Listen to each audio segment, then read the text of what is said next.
I want you to hit me as hard as you can.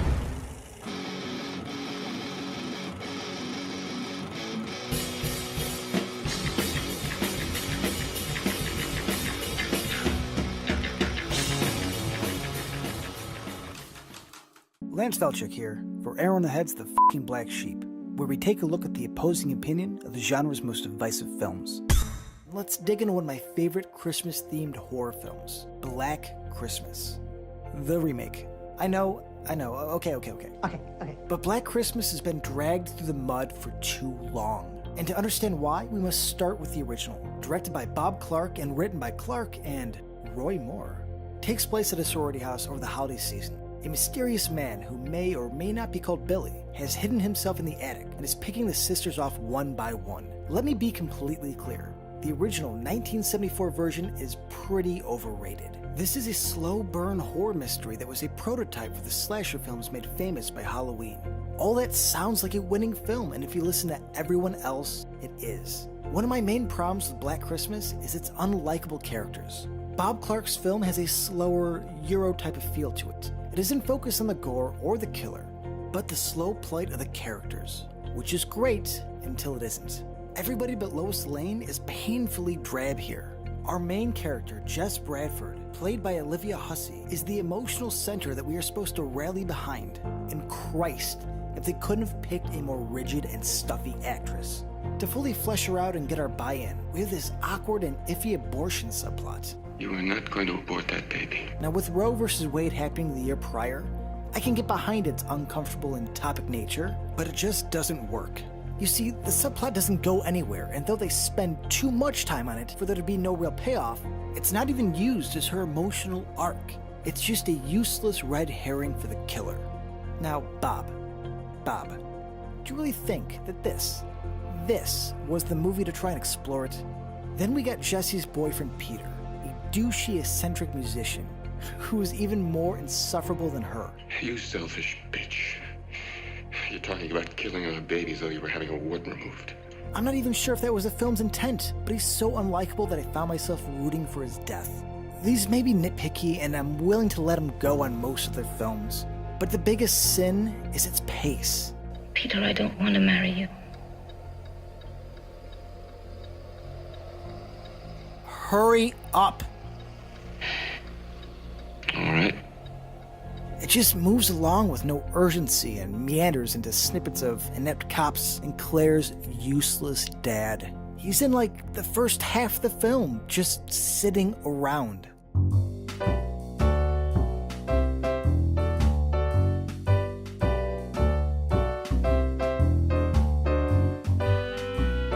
I do not hate Black Christmas. In fact, I enjoy it for like a Saturday morning old slasher. It's more of a great in ideas, but lacks in execution type of film. Thank you for your service, Bob Clark, but John Carpenter will take it from here. Which brings me to 2006. Horror has always had its ups and downs. The early to mid-2000s were a different beast. If the genre could speak for itself, it would say they were singularly the darkest days of my life.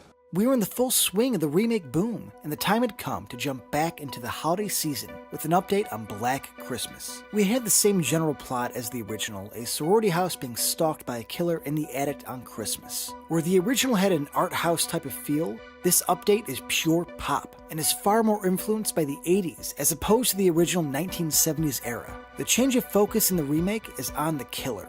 That is the strength with this remake. Billy's story has all the markings of an urban legend, and is an obvious love letter to the slasher films of the 1980s. Black Christmas 2006 is a brutal film. With decapitations, impalings, eye gougings, and scalpings, they do not shy away from the red stuff. This is a mean-spirited film. And during a time when most main releases were watered down, Black Christmas took a different road. There is a level of cynicism here that surpasses the original. Santa Claus is dead. Billy's story is f***ed up. We learn that he was born with an extreme case of jaundice. He watched his abusive mother kill his father, who was the only kind soul in his life. Billy's obsession with the addict stems from being cast away as a prisoner for most of his life, peering out the window to see what a normal life would look like. This was heavily influenced from the case of serial killer Edmund Kemper, And honestly, it's not too far away from the Ariel Castro case. They weren't really trying to make Billy sympathetic as much as they were detailing the makings of a monster. Years later, after being raped by his mother, we have the birth of his sister and daughter. Yep, incest. There is a decent and intricate story of family dysfunction and nurture over nature. The whole movie follows a well-worn formula. They tease the killer's identity with cheap red herrings, like the boyfriend Kyle and the strange, for 2006, character Eve. It's obviously Billy or Agnes, but it doesn't really matter. It's Agnes. With each sister getting picked off in a unique and gory death, we are here for the kills. Agnes was a victim of circumstance and had grown to love her father/brother. Her story is just as sad as she was treated as a queen while she lived below her imprisoned father. I love this entire explanation. It's well thought out and explains these killers' motivations with an epic horror story. I know that most people put this in the same category as the over-explanation of Michael Myers or Leatherface, but Billy didn't benefit from being mysterious like Michael Myers did. The one thing that must be mentioned is the trailer. Black Christmas had a great trailer, with scenes that were not in the movie. This isn't uncommon as trailers are usually cut far before the final edit, but this one was a bit more sinister. Behind director Glen Morgan's back, Weinstein shot and added scenes that were not in the script and would have heavily altered the story.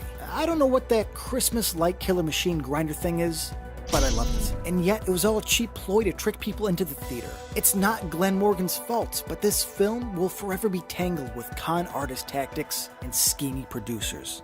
Are there problems with the remake?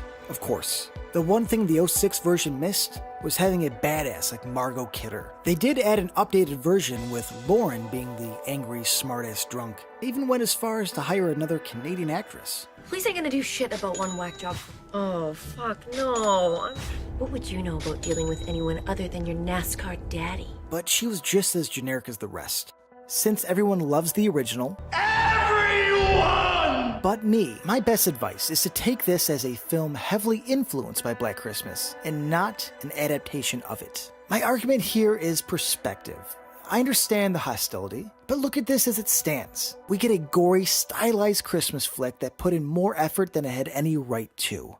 From all of us at Arrow in the Head and JoBlo.com, we truly appreciate your passion, loyalty, and support. And until next time, take care, and I'll leave you with this. The older you get, the fewer tight relationships you have. It's inevitable. Friends get married, friends move away. Hell, some of them even die. Enjoy it while you got it. Drink up. Thank you for watching our show. If you like what you see, and I hope you do, please subscribe to our JoBlo Horror Videos channel. Tell your friends who like this sort of content. And turn on the bell to receive notifications for all of our latest videos. We're an independent company and we appreciate all of your support. That kid